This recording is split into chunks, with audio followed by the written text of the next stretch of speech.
Rahim. Dear students, previously in the histological evaluation of skin, we have seen different layers of the epidermis, and then we have discussed melanocyte structure and their location and their function. Now we come to the next type of non-keratinocytes, which are called as Langerhans cells, which are also called as intraepidermal macrophages and the dendritic cells, and they are most commonly known as macrophages of the skin. Most frequently they are present in the stratum spinosum. They can anywhere present in the epidermis, but mostly they are located in stratum spinosum. So they are abbreviated as LC or Langerhans cells and dendritic cells, and as well as antigen presenting cells, because they present antigens, any antigenic material which is encountered to the skin, so they will be presented by these cells to the T lymphocytes.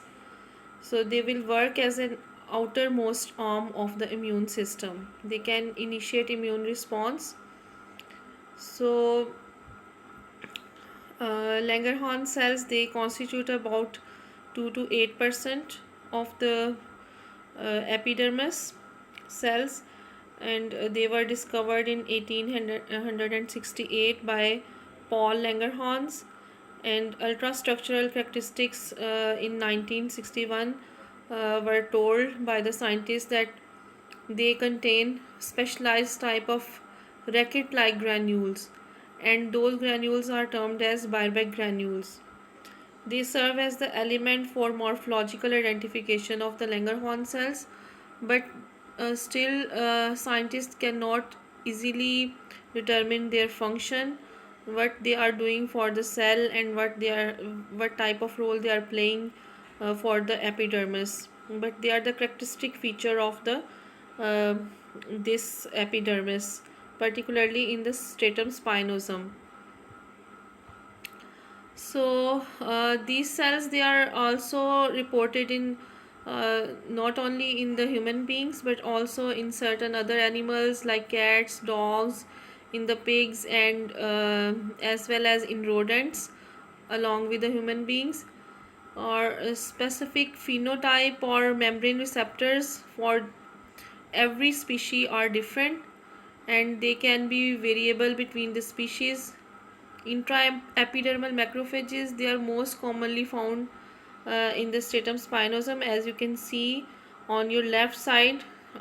This L is indicating Langerhans cell, and you can see the nucleus, the appearance of the nucleus, and they can be identified easily by or they can be distinguished from the other keratinocytes. So in certain other tissues they can also be reported, like in the female genital tract, in digestive tract, in the squamous epithelium of the upper digestive tract, and the rumen of the sheep. They will be also containing these Langerhans cells. So they are not usually apparent, or they are not prominent in routine histological preparations with H&E stain. So they can be seen with the special stains. On your right side you can see the ultrastructure features of the intraepidermal macrophages have been shown, in which indented nucleus, there is indented, इसके अंदर indentations हैं nucleus में, और इसका cytoplasm जो है उसमें typical granule organelles हैं. और इसमें इस सबसे इम्पॉर्टेंट बात है कि ये दूसरे सेल्स के साथ, नेबरिंग सेल्स के साथ डेस्मोसोम्स और डेस्मोसोम्स के ज़रिए कनेक्टेड नहीं होते. तो साइटोप्लाज्म में आपको जो है रैकेट लाइक ग्रैन्यूल्स जो नज़र आएंगे, they are characteristic feature of the intraepidermal macrophages, और इनके लंबे लंबे जो हैं वो साइटोप्लाज्मिक प्रोसेसेस होते हैं. इस वजह से इनको हम डेंड्रिटिक सेल्स का नाम भी देते हैं. और ये सेल्स जो हैं they are derive from bone marrow. So अगर आप इस स्लाइड में देखें, आपको मैक्रोफेजेस सॉरी ये लैंगरहॉर्न सेल्स हैं, असल में वैसे मैक्रोफेजेस ही हैं. So why they are bone marrow derived, because if you know the origin of macrophages, they are also part and parcel of monocyte macrophage system, और इसको हम कहते हैं मोनोन्यूक्लियर फैगोसाइट सिस्टम. तो वहाँ से ये डिराइव्ड सॉरी वहाँ से ये डिराइव्ड है. और ये इंडेंटेड सा इसका न्यूक्लियस है. ये इलेक्ट्रॉन माइक्रोस्कोपिक अपीयरेंस है. और राइट साइड पे आपको रैकेट की तरह के जो ग्रैन्यूल्स नज़र आ रहे हैं, लेफ़्ट फिगर में भी हैं, जिनको हम बायरबैक ग्रैन्यूल्स कहते हैं. इसी तरह से यानी इनका जो ओरिजिन है वो बोन मैरो है. जबकि हमने मेलानोसाइट्स को जब पढ़ा था तो उसमें हमने देखा था कि वो न्यूरल क्रेस्ट सेल्स से डिराइव थे. यहाँ पे अगर आप देख रहे हैं तो बेसल लैमिना के साथ जो लेयर है स्ट्रेटम बेज़ेले में मेलानोसाइट्स हैं नॉन केराटिनोसाइट्स में से, और दूसरे सेल्स हैं वो मेरिकल सेल्स हैं. जबकि यहाँ लैंगरहॉर्न सेल्स हैं वो आपको जो नज़र आ रहे हैं थोड़े से अपर रीजन में, in the upper spinous region they are present, और they can be present anywhere in epidermis when they are needed, but mostly they are located in this region. Merkel cells को अगर हम देखें, अभी जो मैंने आपको बताए थे, उनको हम टेक्टाइल एपिथेलॉइड सेल्स भी कहते हैं. और इसके अलावा मेरिकल सेल्स भी टेक्टाइल एपिथेलॉइड सेल्स, और they are located in the basal region of the epidermis. Hairless और हेयरी स्किन दोनों के अंदर आपको नज़र आएंगे.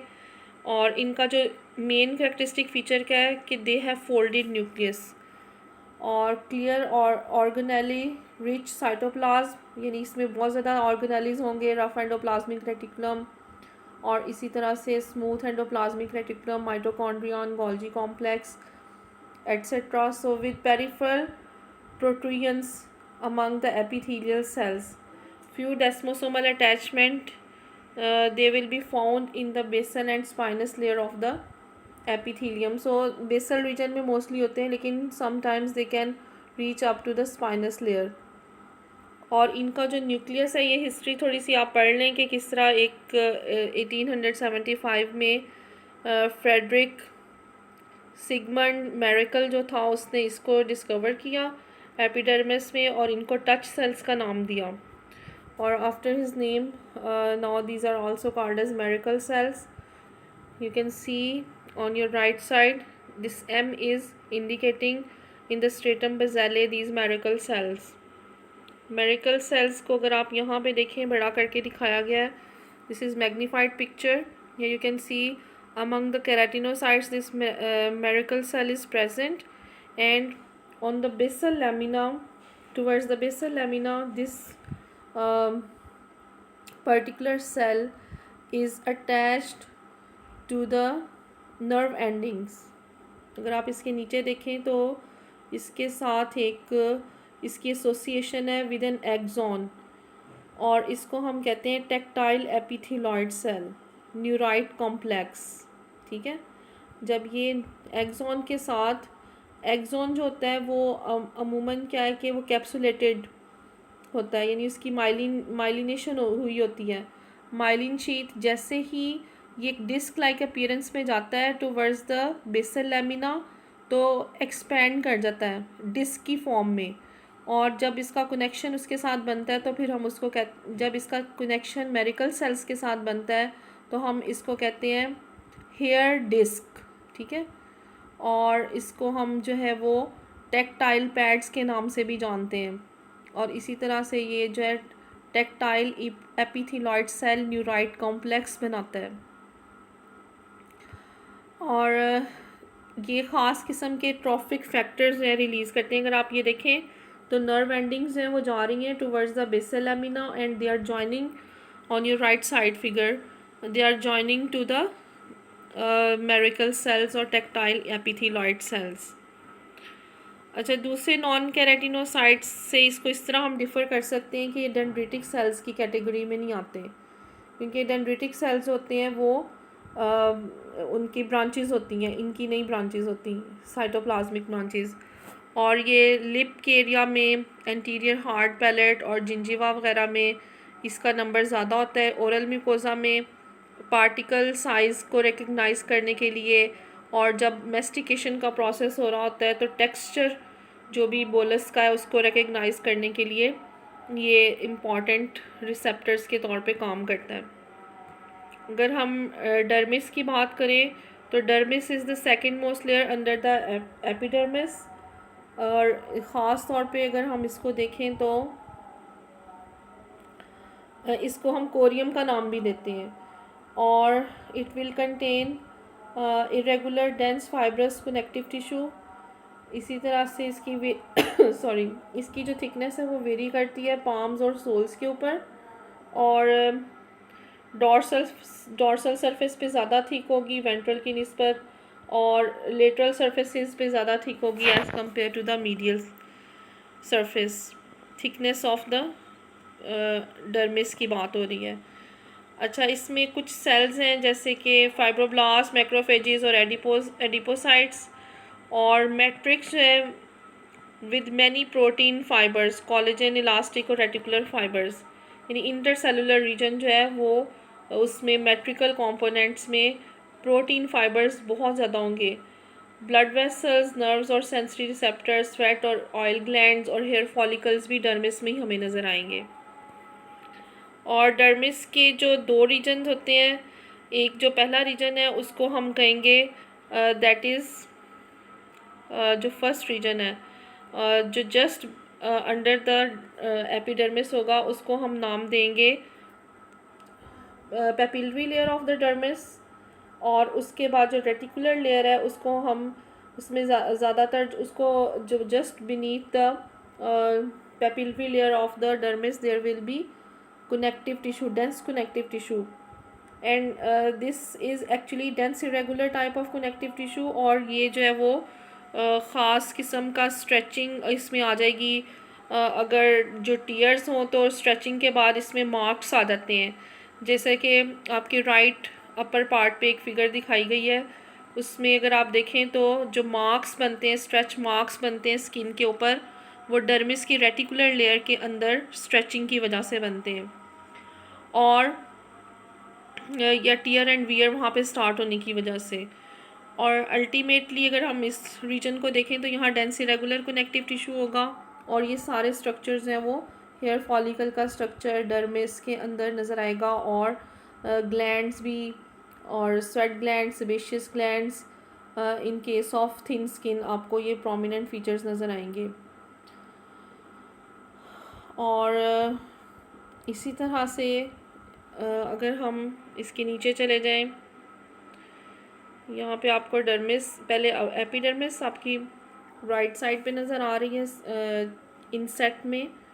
अपर लेयर जो है एपिडर्मिस है और फिर डर्मिस है, और डर्मिस के दो पोर्शंस हैं जो कि clear cut line of demarcation नहीं है, लेकिन लाइटली जो स्टेन्ड है और जिसमें लेस डेंस कनेक्टिव टिश्यू है, लूज कनेक्टिव टिश्यू ज़्यादा है, उसको हम papillary layer of the dermis कहते हैं। और उसके नीचे जो है वो उसकी